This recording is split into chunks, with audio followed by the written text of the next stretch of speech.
Machine Gun Train Run sets itself alight in a general flame of outlandish attitude and hokey action hero camp.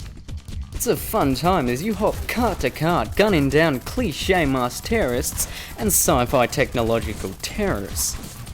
But it's a quick romp that burns bright and goes out quite quick.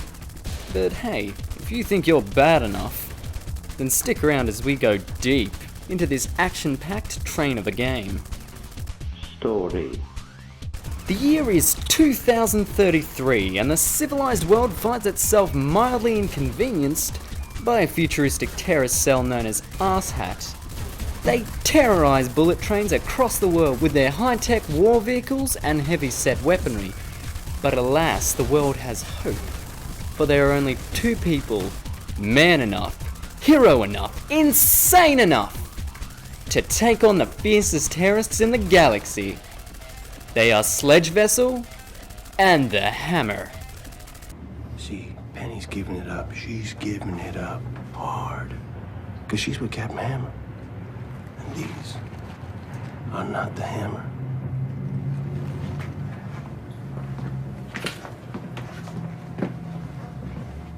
The Hammer is my penis. All aboard, gentlemen, as you two pals conduct this massacre. As for story, this game's a mess of cliche over-masculinity and campy 80s schlock. And I freaking love it. There's something that puts a smile on my face when a game about global terrorism doesn't take itself too seriously. Cakes itself in a thick layer of cheese that really gives the game its own personality right off the bat. Visuals.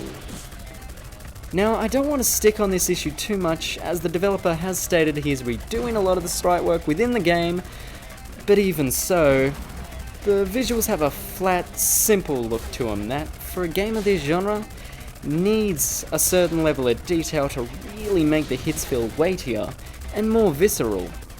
As well, the lines are inconsistent, and some enemies just look plain wrong.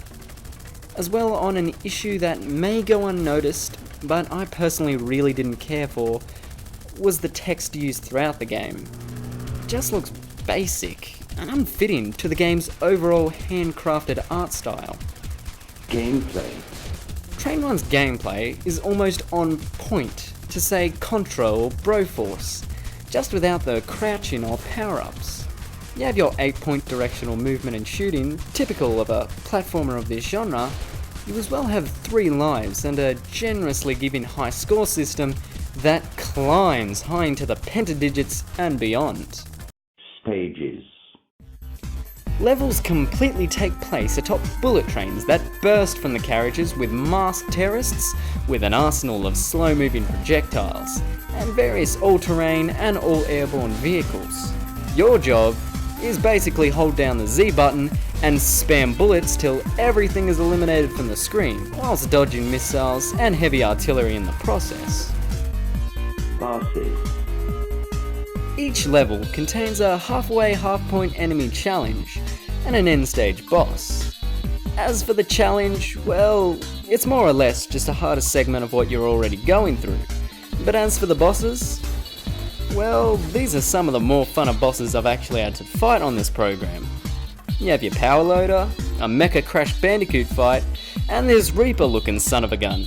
Each are bullet sponges that spam the hell out of you with as many missiles as mechanically possible. They're a nice little challenge that helps test your memory and your dodging ability. Final thoughts. Machine Gun Train Run is a short but enjoyable little game, boasting local co-op, speedrun and endurance modes, as well as a few funky fresh beats.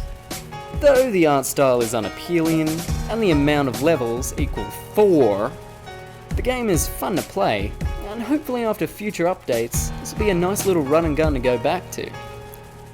Machine Gun Train Run gets a 6.5 out of 10. It's a corny, cheesy, hokey mess of overly cliche dialogue and undercooked plot, but that really just adds to its character. The controls are tight and the levels are fun, but the lack of power-ups, prone mode and other weaponry in this genre is noticeable, and the story being abysmally small definitely is noticeable. Currently, the game is $4.99 US on Steam, and user reviews cited it positive. For personal recommendations, I point you to Broforce on the PC and PS4, and Contra on the NES and arcade. Well, feelers and cheelers, that's the show. Like always, don't forget to like, comment, and if you feel ever so inclined, hit that subscription button. If you want to check out more of my videos, just click one of those two. Well, it's been a treat. I'll see you guys and gals next time on GameScan. This is Video James, signing out.